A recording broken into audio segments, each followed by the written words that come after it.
The Blue Castle by Lucy Maud Montgomery. Section 9. Uncle Herbert and Aunt Alberta's silver wedding was delicately referred to among the Stirlings during the following weeks as the time we first noticed poor Valancy was a little, you understand. Not for words would any of the Stirlings have said out and out at first that Valancy had gone mildly insane, or even that her mind was slightly deranged. Uncle Benjamin was considered to have gone entirely too far when he had ejaculated, "She's dippy, I tell you, she's dippy," and was only excused because of the outrageousness of Valancy's conduct at the aforesaid wedding dinner. But Mrs. Frederick and Cousin Stickles had noticed a few things that made them uneasy before the dinner. It had begun with the rosebush, of course, and Valancy was never really quite right again. She did not seem to worry in the least over the fact that her mother was not speaking to her. You would never suppose she noticed it at all. She had flatly refused to take either purple pills or Redfern's bitters. She had announced coolly that she did not intend to answer to the name of Doss any longer.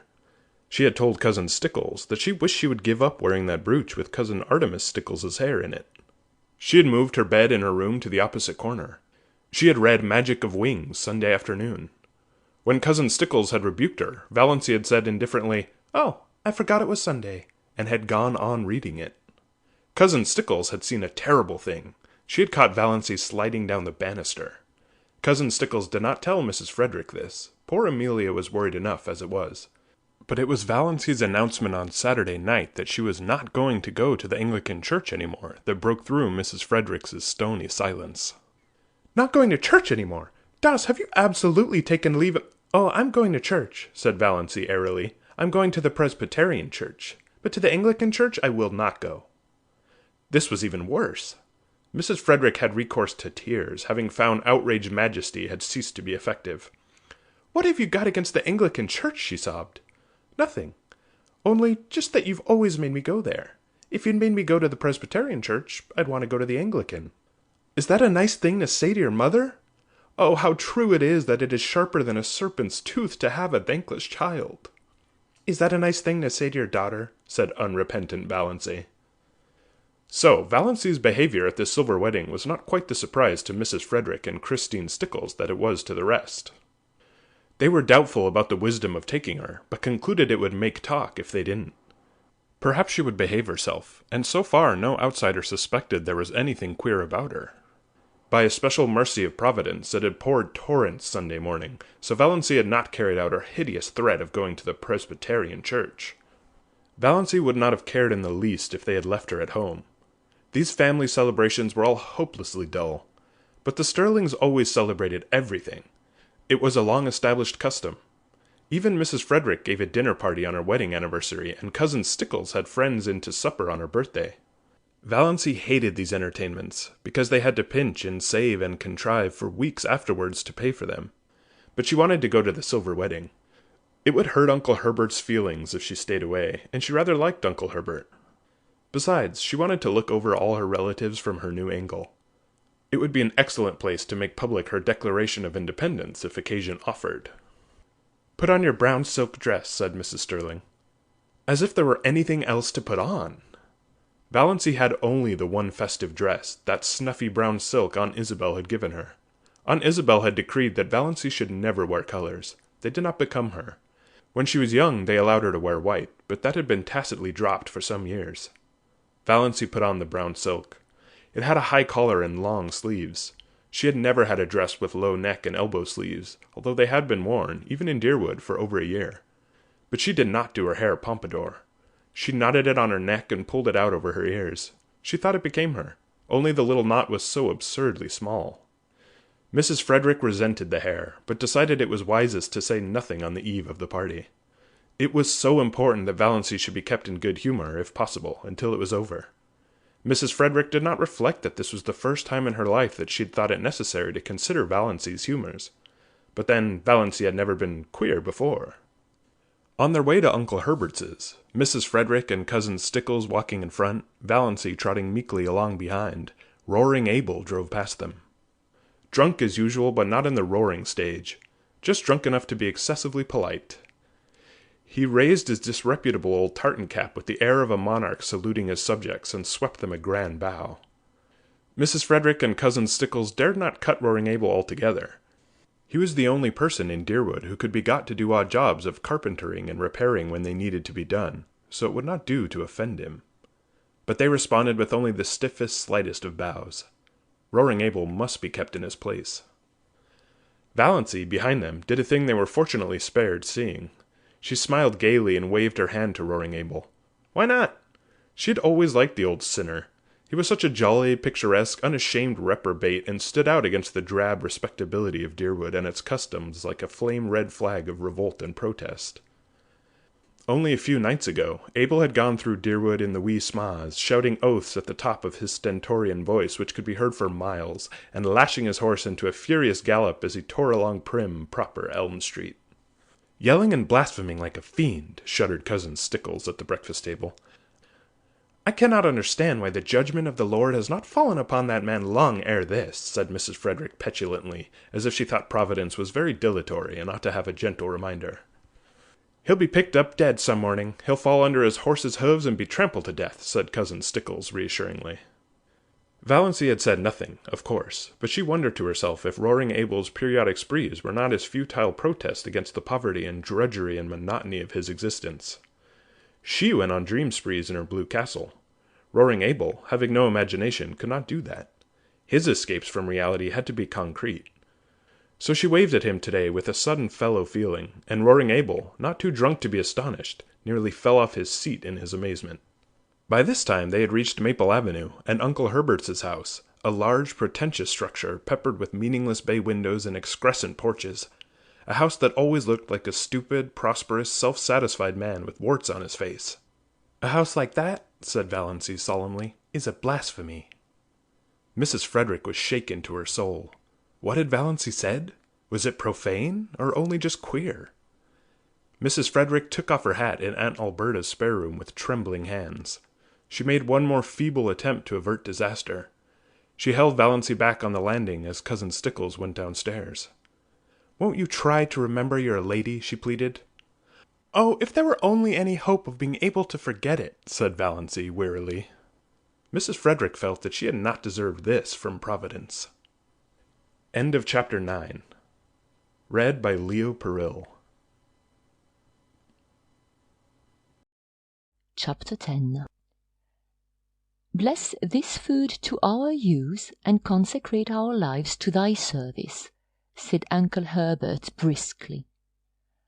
Aunt Wellington frowned.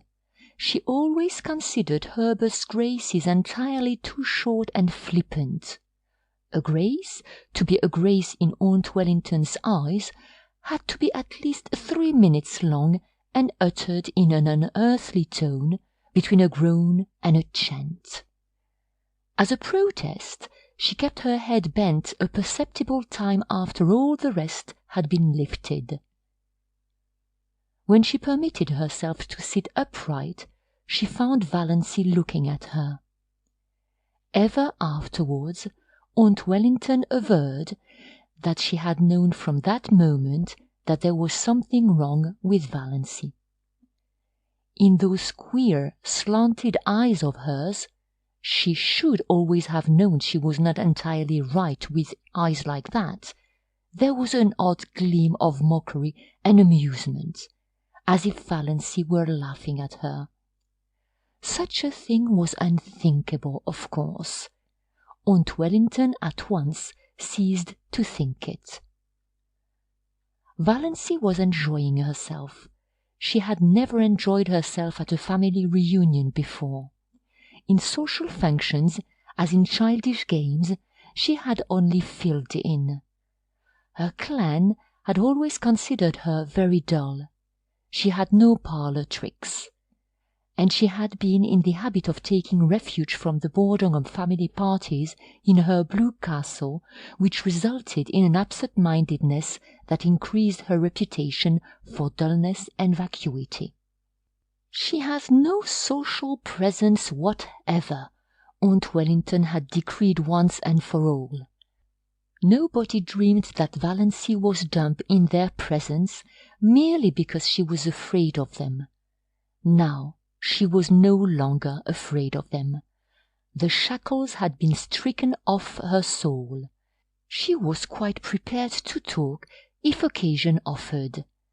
Meanwhile, she was giving herself such freedom of thought as she had never dared to take before. She let herself go with a wild, inner exultation as Uncle Herbert carved the turkey. Uncle Herbert gave Valancy a second look that day. Being a man, he didn't know what she had done to her hair, but he thought surprisedly that Doss was not such a bad-looking girl after all, and he put an extra piece of white meat on her plate. "What herb is most injurious to a young lady's beauty?" propounded Uncle Benjamin, by way of starting conversation, loosening things up a bit, as he would have said. Valancy, whose duty it was to say "What?" did not say it. Nobody else said it.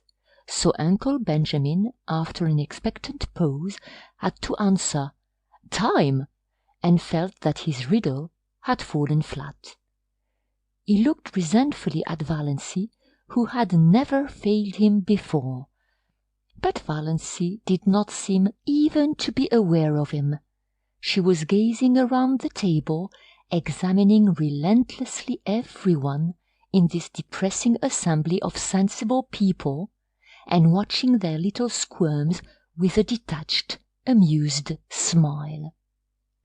So these were the people she had always held in reverence and fear. She seemed to see them with new eyes. Big, capable, patronizing, voluble Aunt Mildred, who thought herself the cleverest woman in the clan, her husband a little lower than the angels, and her children wonders. Had not her son Howard been all through teething at 11 months? And could she not tell you the best way to do everything, from cooking mushrooms to picking up a snake? What a bore she was! What ugly moles she had on her face! Cousin Gladys, who was always praising her son who had died young, and always fighting with her living one. She had neuritis, or what she called neuritis. It jumped about from one part of her body to another. It was a convenient thing. If anybody wanted her to go somewhere she didn't want to go, she had neuritis in her legs.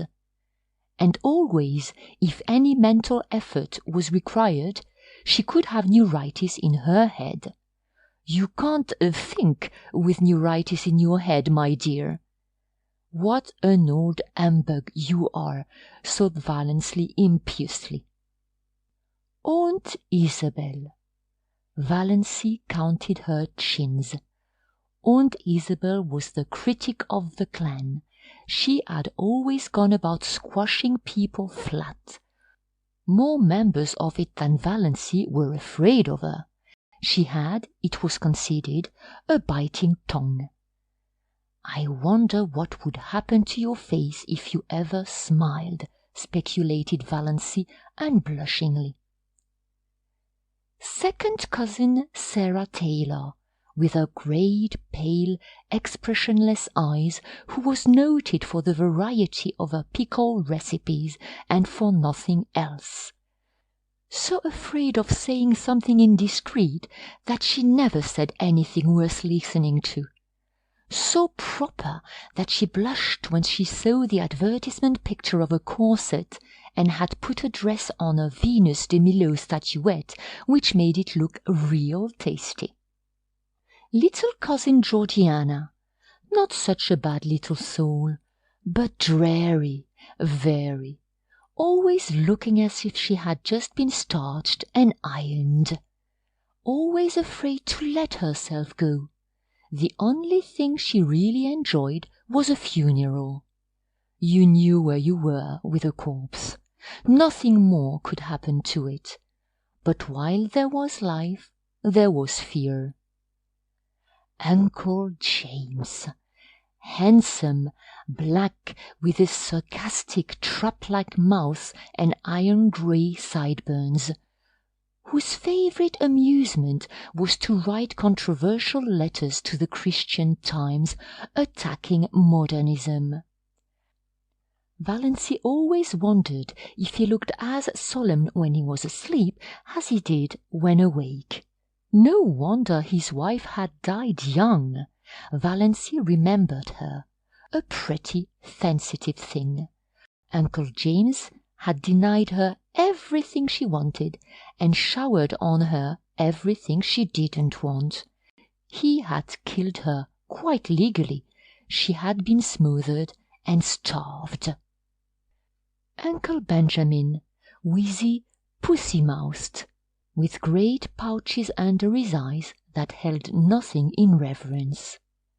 Uncle Wellington, long, pallid face, thin, pale yellow hair, one of the fair Stirlings, thin, stooping body, abominably high forehead with such ugly wrinkles, and eyes about as intelligent as a fish's, thought Valancy. Looks like a cartoon of himself. Aunt Wellington, named Mary, but called by her husband's name to distinguish her from Great Aunt Mary, a massive, dignified, permanent lady, splendidly arranged iron-grey hair, rich, fashionable beaded dress, had her moles removed by electrolysis, which Aunt Mildred thought was a wicked evasion of the purposes of God. Uncle Herbert, with his spiky grey hair, Aunt Alberta, who twisted her mouth so unpleasantly in talking, and had a great reputation for unselfishness because she was always giving up a lot of things she didn't want. Valancy let them off easily in her judgment because she liked them, even if they were, in Milton's expressive phrase, stupidly good. But she wondered for what inscrutable reason Aunt Alberta had seen fit to tie a black velvet ribbon around each of her chubby arms above the elbow. Then she looked across the table at Olive. Olive, who had been held up to her as a paragon of beauty, behaviour, and success as long as she could remember. Why can't you hold yourself like Olive, Doss? Why can't you stand correctly like Olive, Doss? Why can't you speak prettily like Olive, Doss? Why can't you make an effort, Doss? Valancy's elfin eyes lost their mocking glitter and became pensive and sorrowful. You could not ignore or disdain Olive. It was quite impossible to deny that she was beautiful and effective, and sometimes she was a little intelligent. Her mouth might be a trifle heavy. She might show her fine white regular teeth rather too lavishly when she smiled. But when all was said and done, Olive justified Uncle Benjamin's summing up, a stunning girl. Yes, Valancy agreed in her heart. Olive was stunning. Rich golden-brown hair, elaborately dressed, with a sparkling bandeau holding its glossy puffs in place. Large, brilliant blue eyes and thick silken lashes. Face of rose and bare neck of snow rising above her gown. Great pearl bubbles in her ears. The blue-white diamond flame on her long, smooth, waxen finger with its rosy, pointed nail. Arms of marble gleaming through green chiffon and shadow lace. Valancy felt suddenly thankful that her own scrawny arms were decently swathed in brown silk. Then she resumed her tabulation of Olive's charms. Tall, queenly, confident, everything that Valancy was not. Dimples, too, in cheeks and chin. A woman with dimples always gets her own way, thought Valancy, in a recurring spasm of bitterness at the fate which had denied her even one dimple. Olive was only a year younger than Valancy, though a stranger would have thought that there was at least 10 years between them. But nobody ever dreaded old maidenhood for her. Olive had been surrounded by a crowd of eager beaux since her early teens, just as her mirror was always surrounded by a fringe of cards, photographs, programs, and invitations. At 18, when she had graduated from Havergal College, Olive had been engaged to Will Desmond, lawyer in embryo. Will Desmond had died, and Olive had mourned for him properly for 2 years. When she was 23, she had a hectic affair with Donald Jackson. But Aunt and Uncle Wellington disapproved of that, and in the end Olive dutifully gave him up. Nobody in the Stirling clan, whatever outsiders might say, hinted that she did so because Donald himself was cooling off. However that might be, Olive's third venture met with everybody's approval. Cecil Price was clever and handsome and one of the Port Lawrence Prices. Olive had been engaged to him for 3 years. He had just graduated in civil engineering, and they were to be married as soon as he landed a contract.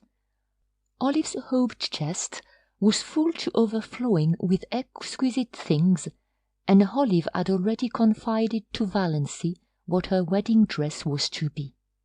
Ivory silk draped with lace, white satin court drain lined with pale green georgette, heirloom veil of Brussels lace. Valancy knew also, though Olive had not told her, that the bridesmaids were selected and that she was not among them. Valancy had, after a fashion, always been Olive's confidante, perhaps because she was the only girl in the connection who could not bore Olive with written confidences. Olive always told Valancy all the details of her love affairs, from the days when the little boys in school used to persecute her with love letters. Valancy could not comfort herself by thinking these affairs mythical. Olive really had them. Many men had gone mad over her besides the 3 fortunate ones. "I don't know what the poor idiots see in me that drives them to make such double idiots of themselves," Olive was wont to say. Valancy would have liked to say, "I don't either," but truth and diplomacy both restrained her. She did know perfectly well. Olive Stirling was one of the girls about whom men do go mad, just as indubitably as she, Valancy, was one of the girls at whom no man ever looked twice. And yet, thought Valancy, summing her up with a new and merciless conclusiveness, she's like a dewless morning. There's something lacking. End of chapter 10.